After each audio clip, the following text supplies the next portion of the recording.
Kevin Taylor no dey betu dwa say Nana do coronavirus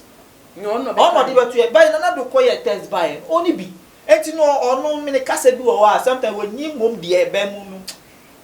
nyansa nim so ati ase on kan nyansa sem me woni say ono no de nakoma ana kasa ana bia nkofo bi na eshi to sori ano tutu bumbum obi akeke ba democracy ni bibia na yeka wo de busa ne say baby o infa no wo no kasa ono no na one found is limited found your one yate so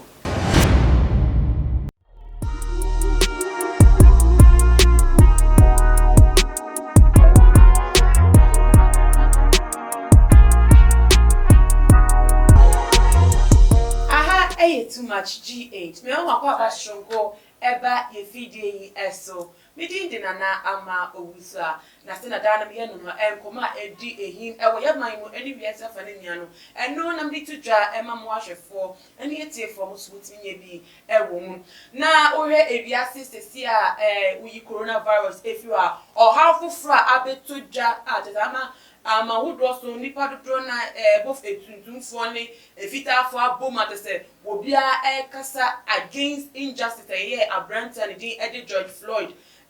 nam so amoma ko protest bebrai bi hashtag ho Black Lives Matter no eno na se say ebia betie ye man Ghana ma te se Ghana ha se ye de ye nkojo nyi omu ye de tena yanga se man mu de aboro ye ho we ka na we ateka ye wa ha ya na ninya ejina eyesa ensembu ya eso na ama ye Ghana ye celebrities ni bi so wo mo de ma no atu eye ensemsem a abubo ba esa eye George Floyd ni wo no ehun ene eye racism a koso ewo eye abroche eman emu na eye Ghana ha say NDC for wo mo ka samafo ba ko ne din Ede Mr. Sami Jefi ensem wo ye eba ye no wono so the cartoons cartoon no picture no edipete the koso ewo America man ma ema branch George Floyd no ohwere ne kwa no eno no angasa are branding na waye no eye Ghana ha say amanyonsem isi the koso efa registration wo ene the amayoko NPP so wo mo ye afa won na we eno de eye cartoon picture we ebetu Ghana for dodo na story cassette ase aden na ewiase fana nya wo bia ka racism ye nyai George Floyd ni won ya justice for George Floyd ebitu ka se Black Lives Matter na unkofo ka nse ke beboa ama te se ebibimanya esi gina ye etia kwan ya ye fa so edini yi ni fi atasefo asase so na ono de wafa edi ya amanyonsem ewo oman Ghana mu tinipa dodo na ebo anje so Ghana for dodo na ebi so support ne se no pre se na wode picture na ba this so na isi ni enya Ghana for ekon efa registration ma si omogo se wo me use passport eni Ghana card pe na edi aye na nkofo kasa etia ye no celebrities so a wo mo so mo kasa eba bedwem so edo ma no betu mu na ba ko ne de aye nzempi ya kasa rapaholic rap king rap god sakode na sakode dia wode ebetu mu no say na wo tweet here say now my brother we all go wrong sometimes. I will believe your intentions wasn't to joke with this serious and very insensitive issue, but you still wrong. Just do what's right. Retract and take it down. To me share yes I called there no work patch said the air corner there wo mu say yeah easy as o man mu easy ne nsem na aye bebre enye bad intention or the yemu now so the air cost 20 any say na biase afanania wo bia ebuafu eye George Floyd ni wo ekwan ofatu wuye no ho no na enye kra say what this issue no say na course wo na ebe create another thing for political reason ti say na obi adana no tum e ka say ti one train ensign one yi picture no emfini page wo say na be ya asumdwe ebeba wo man no na that same way a okokai e na Sami Jefi eba bonti bi embe yi na no say akwese ensem na what picture na odebeto wono no enkofo shoda ensem na wo mu no asentu wa church them say for those who have interpretation issues so wo de ensem ba wo shoda reading komu ente say endwe hu kwechire enti wo chire mo say this cartoon doesn't mock the painful xenophobic murder of George Floyd or seek to exploit same for political capital in any way. Floyd was choked to death while screaming for breath. In Ghana today, the Gen Mensa-led EC is seeking to disenfranchise millions of eligible voters through a xenophobic voter register. The potential victims of this grave injustice are screaming for breath. They are screaming for their inalienable right to vote. Nothing wrong with sharing a cartoon which draws a parallel to the situation at hand. A serious matter, not a joke. Also, actually, Naje Ewom. No, ye are no say ya pet and a brand for frost or your media personality was so in some no was so. No, the insana or so was soon in your edna, yes, I got ye, a yen summer or the two dry effa a year. Cartoon picture no one of the one who be say Ghana mine a casa sacco de casama and I say be on the one says sacco no channel wakasa no de we trap or sacco de ancasa na make media personality na make a Kelvin Taylor no asem in America no waba bonti abe trap sacco de sacco de nyatrum so waba bonti ebe kasetia e de Sami Jefi ya no en wachesa ampa no kwai na Ghana ha yenim no wo nyatrum pa nyatrum kese said the natural no ejina eye NDC for so MPP for by eba so wo hu boni bia wo mo ho wo hu fomto bia wo mo ho na NDC for ni esitu de kakra no Ra Studios no akwaya this song dum so by kra de bebi ma be fa bia no de this song no atage no enu nti wa yese wo natural pa na nsem ekoso yinka isi asem krampo na ese kenye na asem ehia pa te se Ghana ha se isi for na anyo mo nyuma ya betuma ye basa wanka se ko onye onfa no krampo enter studio enter onyo fa entuntia easy na so why no kra se ne efra won hu de ekọ won te de ekọ anasa won no kra wa kopie nti Ghana ho nsem de ekọ to de enfa no ho na nu na ye Kelvin Taylor edibetu dwanom ma eye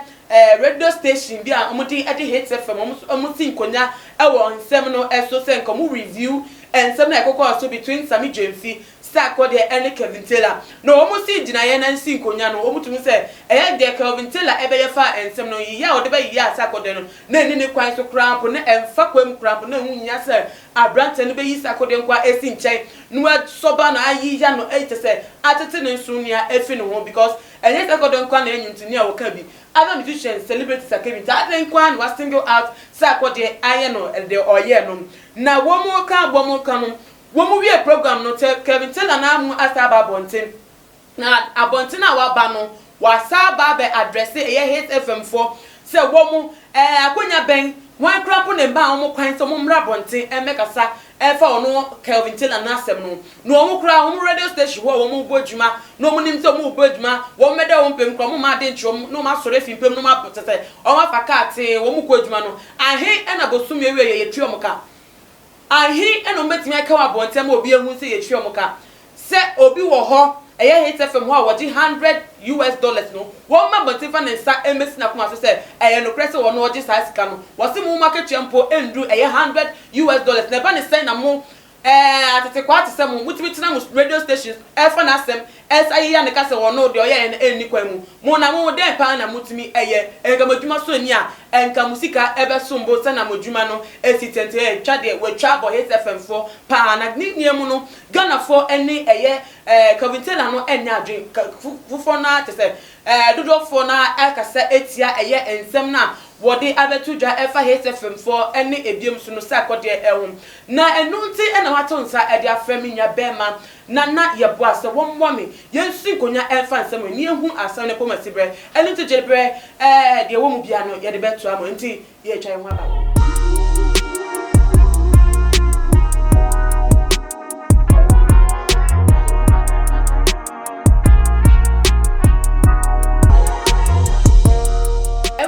ba mama kwa babiem na wo hwe Mr Benku so a eye abrante kama na yebo a masachi na babiem obeche na age afa ensem no ewo na yebo a ibi aboko onyame adom ibi aboko na nso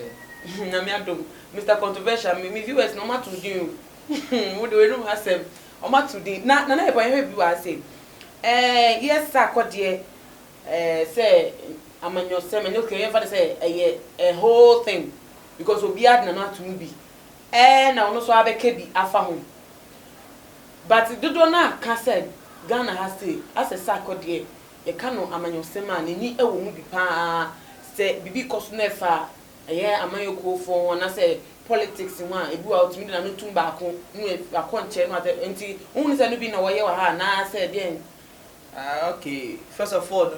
me chia too much ahwefo nyina na afensu no me chia mi amnua dimreku ana yam sin Jamaica na afin so no hwe sa akodi asema na manu asema na say bua sometimes you why who say ntimi eye track ba no dey address some issues be ebi economy ne mu enya outimi so release track the can sem fa ho and I mean kwa ira dum so no cross and so ye track dey fa ho ntimi no say bia wo bia dachi bia no obetimi di no abo can say manual sem with the way things are going the way timi di no room so no so bia wa go school and afin so no ye hwe ya one day ya obo ni de ne ehun so no so de nyum to no to sa ko school di ko ra can say music ama no so do is on be obedi president is odi no ho adjoin nti no enye wanwa dachi you are so de no ho edom amonoku bi ana sa manual sem a enye me wanwa nana ye bo a ye bibi wa say aside the wakani ni say sakode join America na so on join no oye Ghana ni me bo a of course and Ghana has said ye under democracy say bibi ikoso ana say amebo no mu kobone now ye Ghana ni ba pa now che na oso wo ne a ukasa obeduma nkofo tie na te say kobone a huntimi nkasa obetimi akasa say the democracy because me ka say rolling time a democracy cheda nya ejuma no ko kan bibi wo say baby ati kan say no na ya den ya zo a wo ya finish wo na wo achiro nje say no obi atimi kan no pe obi atimi kat etna e kan say tell so obi atimi tina online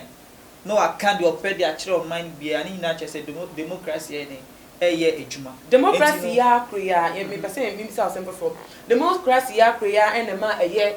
NDC for communicators sami je fi a positive picture be a picture no wo share eye cartoons na we use to indications that we use na eye parallel to eye the air cost so USCC eye George Floyd I know tenam to my black Americans vie for a Black Lives Matter protest na cost no eye parallel to that na eno so ya asem obi akebi na sakode be ka say enye enti one train say anu ye bone on say before me ba sami je fi asem no so on say emi do a democracy ye adwuma no say optimi kwotena bi ke kan sem bi a wanu timi yuka because democracy ne no ma kwan say kan bia ye nka ye on sem bi a ye kan you are limited e bia ne say recently ye hwe ya ye Kofi Aduma o say Kofi obeka your mind can say nanado national address obey ye no ni nsem obeka no di kan ye program ke kan bi nanado be kan that means say confirm say asede ono ati dada wati dada na eden wa odi your mind sinti na so mo hwem say eden na ga we hu fu me hye bia say penfo kwa ye meeting bia eden akwa we etimi nya nsem a ya okukuom say ye de betu dwa mo man no di kan ati e de aye show ansa na ya ba man ho kire ma your friend CID ko bisa ko tutu na no asem eni na say American say democracy ejuma nche bibia keke sorry na wa be kan wa adwin keke na sorry no na obo wa adwin o radio so nsem bo wa yenka nti na no kan for one as na be ka say even though democracy ye ejuma no ye onwuma bi wo ho a yenye because it's me true say bia mama fancy sami je mfia sem to ade ya posti say ka say ye die kira it's not right a won betimi a kiro ho say adenti na asema racism asema si na bia koso George Floyd abeka sa torenche mato no ama wa fama den ewu obi adi hu ya wa na mo santi protest asori wa mama so asunye ye bi do corona po ma ye ho a kire ndeda but mama so no sa se ni so abeka ma say kura no prevention ye mo ye protect you from say corona ni be spread no for kura umu na tie mo bia ye de oba ya ko say yare no kura ye den ati akoda no so akwese double we can say race na eden asan so aba no enti no otimi fasa asem we enfam be your politics so ati ase and even bonus so wo nyansani a like asem po say obi asem atu obi no wuti so nua bodri chi na hu so nua bodri e hia asan so de ho asem atu obi emfa obi asem ama ne sem na say ne ho ache no yemfa enwuru no ibi kwa kafu kra pokọ amane mu a yemfa na mane asem ne de enwuru enti no se obi atu obi na so bi do san so hwemu ne busuanfo ahwere ye kan say ni party through unim say bi on no ye breadwinner wo ebusuani mu na say den na sasema to na why so timbutim be politics e fan that say in some a ye dey e ka say I can't breathe so now afa na there be politics voters then me won say sebi na adwum mbiye o de yenfa eno nto nchen sakode be reply e wo e na se na wo ka no so I said it's in line sakode so e ka said the all ye no and I say picture no wa post no nimra en camera na enunti one train sign of course and no also one for answer na brofo no kra abehu na no na wo bi onam nchen ebeti ba kan so onam nchen Kelvin Taylor wafa asem we so personal na to say ase de enye sakode pe na obe kasetia racism ne pictures ami je fie you to other artists the man will comment ba nyina obi a che say on train sign the man mu ni akabi but as Kelvin Taylor no obaye no wa attack sakode directly yes sakode on live broadcast kana sem na about you say aponchi and then I notice say we Egyptian condom just like and say no keka no or the ba no who say this attack or the sakode so it's based on something different and I say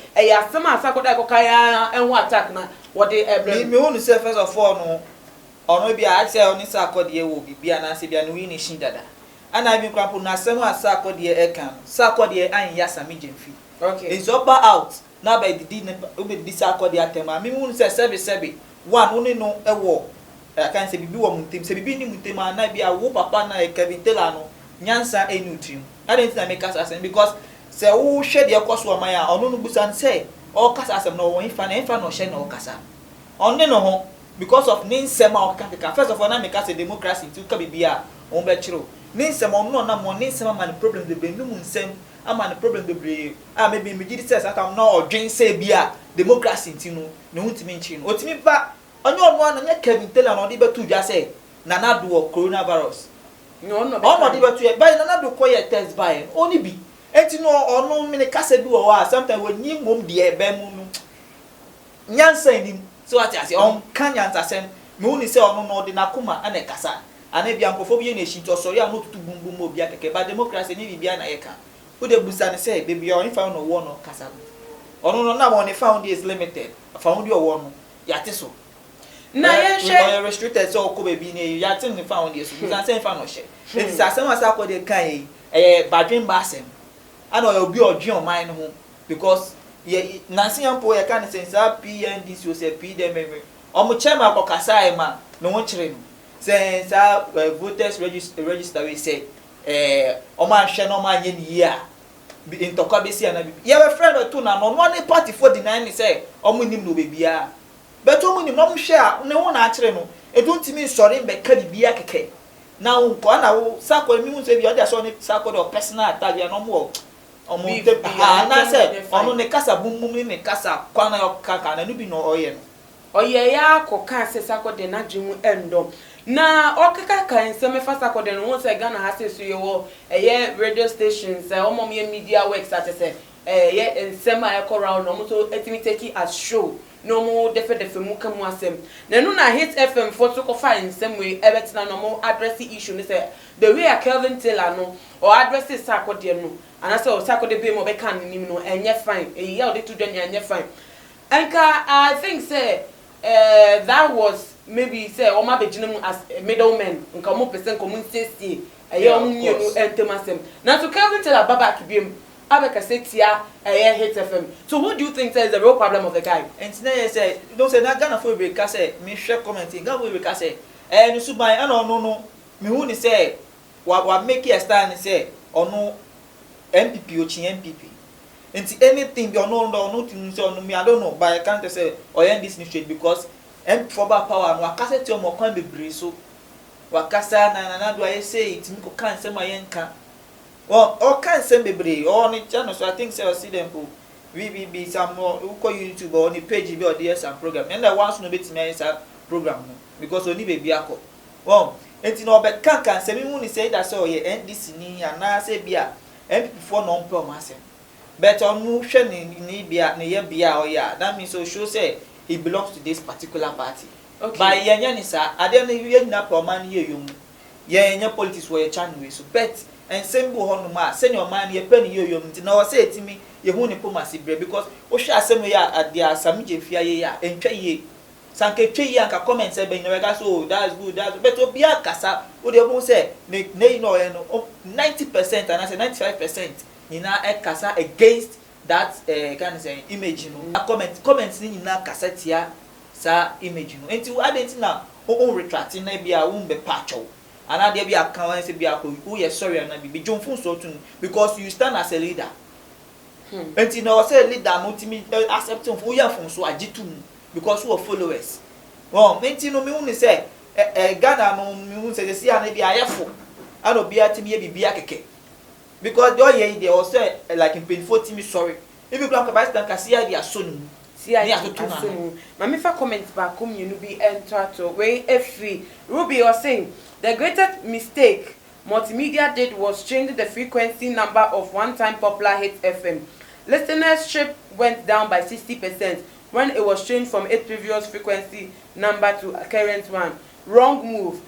Kelvin Taylor, Hit FM did not always used to be like this. What you are saying against them is not true one bit. Philip so Edia Odiabo say, this guy Kelvin Taylor should be brought to book. He talks as if there is no law here in the nation. Of course. Though we have freedom of speech, he cannot be allowed to use that freedom to overstep his boundaries and even take over others' freedom. What he said about Sarkodie was not in any way good. We so Edia Mideba Efelenda. We so Edia Efelenda. Ono Diawa cannot say.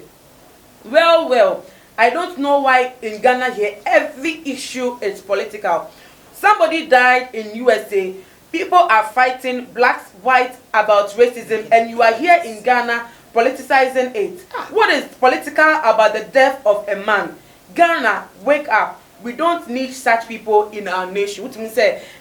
from all the comments now making kind Ghana for able and just say asemesi ewo amanone. Serious issue ama other nations cry ebia som wo ho obia ache oh it's not good obia ka seti ana ebedu ye nkwa ye man mu a ye dey politics sana Ghana tie ye di bibia ye politics bibia politics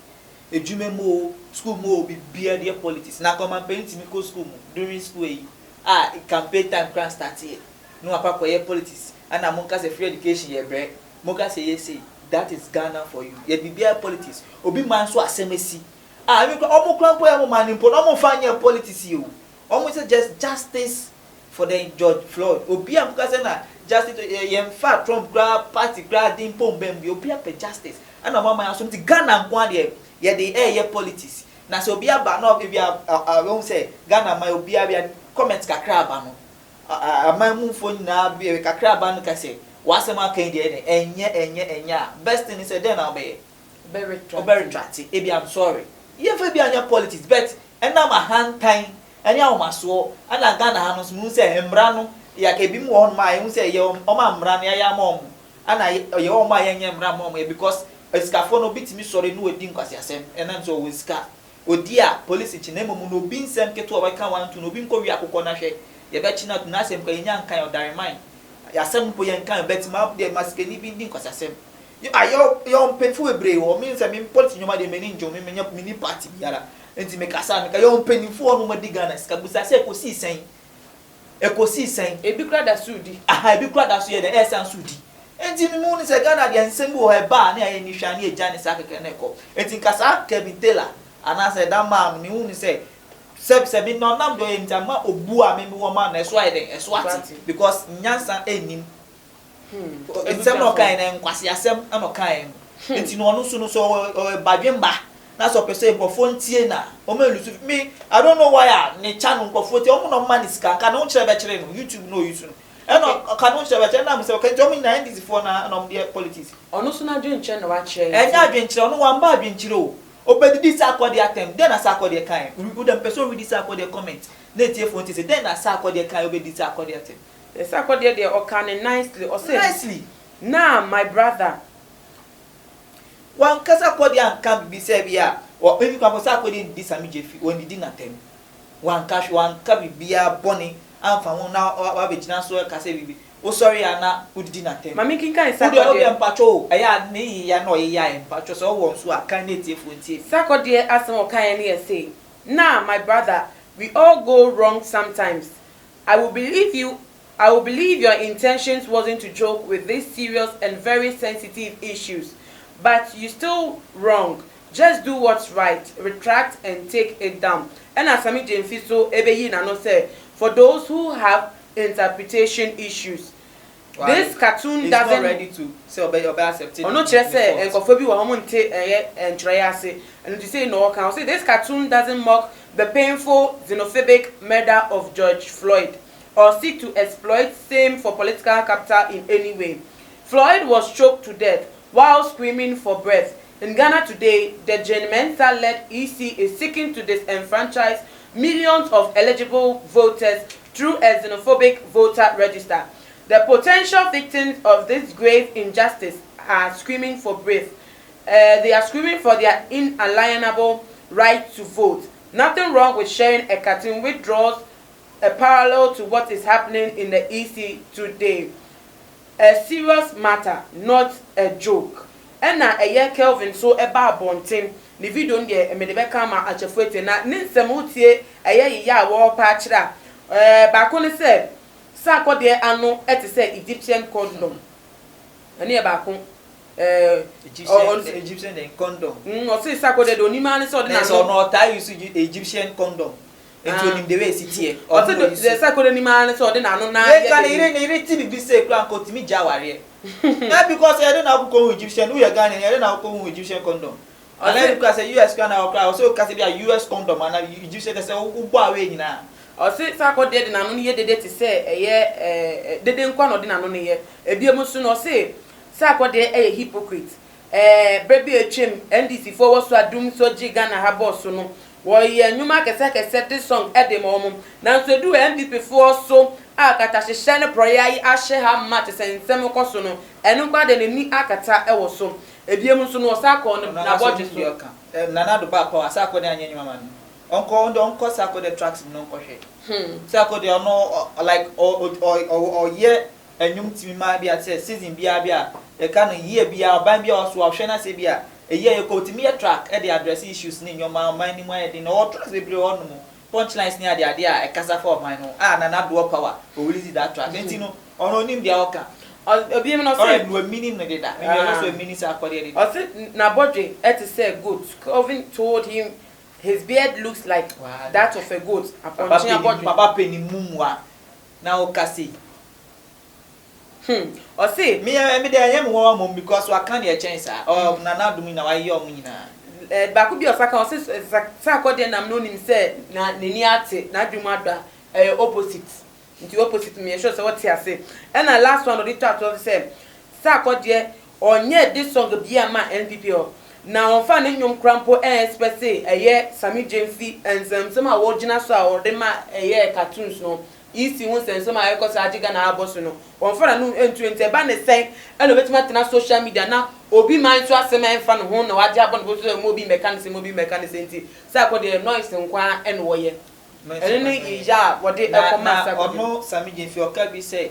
e kan say on this disrespect e kan say George Floyd eye bia na image no ne west na woman I can't be funny in wine west na woman wine na cancer ansem no